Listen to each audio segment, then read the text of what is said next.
Yeah, but where things stand now, it looks as though the party is thrown in a bit of disarray. You see how Masaka is reacting. You see how... How is Masaka reacting? I was in Masaka over the weekend. I think there is a big rift growing in Masaka. I don't think so. It's you people who are creating it. I've been seeing you type so many things on Twitter. Maybe you're a close friend to the Honorable Pogan, that's okay. But you have been writing and saying, now Masaka is in this array. Now, you know, there is confusion in Masaka. Masaka politics has gotten messed up. I kept saying, so Simon Kagwanjala is speaking as a friend to the Honorable Mpuga, as a stakeholder in Masaka, as a journalist, as what? As a journalist.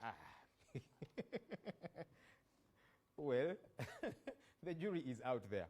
Simon Kagwanjala, it is about 20 minutes to the end of the show. Can we get to Parliament? No. I know this is part of Parliament. No, I came to discuss Parliament. We have discussed for the last over 30 minutes. Okay, granted. The issue should not be reduced to the Honourable Mpuga. Okay.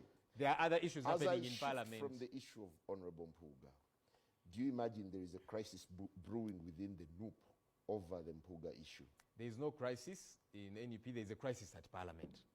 And now let me get to the parliamentary issues, because you diverted me from the issue I was invited for. Otherwise, then you guys are being dishonest. You invited me for a topic which I have read to you here.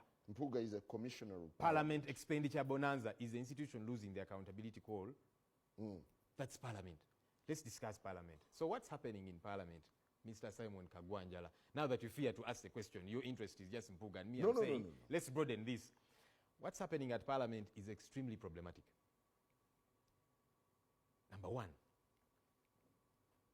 there's an issue with recruitment of staff, which is also mentioned in the Auditor General's report. Do you get time to read the Auditor General's report? Yes, sure. You do? Yes. No, Ugandans don't like reading.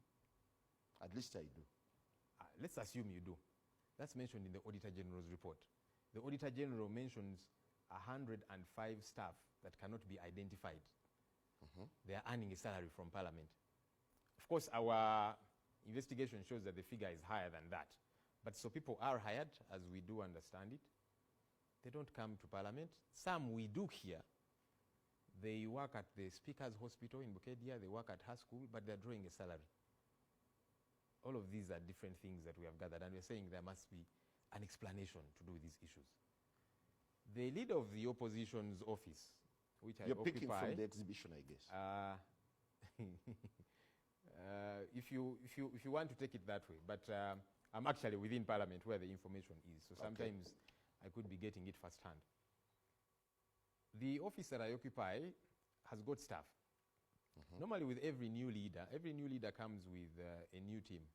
When I came in, I said, so I asked the director who supervises the staff, how have these people been operating? And I was told they've been doing a good job. So I said, let me vouch for all of them, for their contracts to be renewed. I was told by the Speaker and the clerk, no, we cannot renew the contracts. I said, why? Do you not want me to work? Because when I don't produce the work that is required of me, whether it be ministerial policy statements and so on, you will say I'm lazy. But you're now, you know, tying my hands. They said, you see, the wage bill has been hit, so we cannot go beyond. I said, but you people are continuously recruiting people, some of whom we hear are relatives, friends, and in-laws. How can you say there's no money to pay staff who have been continuously working and you're recruiting new ones? You say there's no money for staff in the office of the leader of the opposition to have their contracts renewed, but people are distributing money to themselves. Again, that was very problematic. So there's a challenge with recruitment of staff, and there's got to be a proper explanation.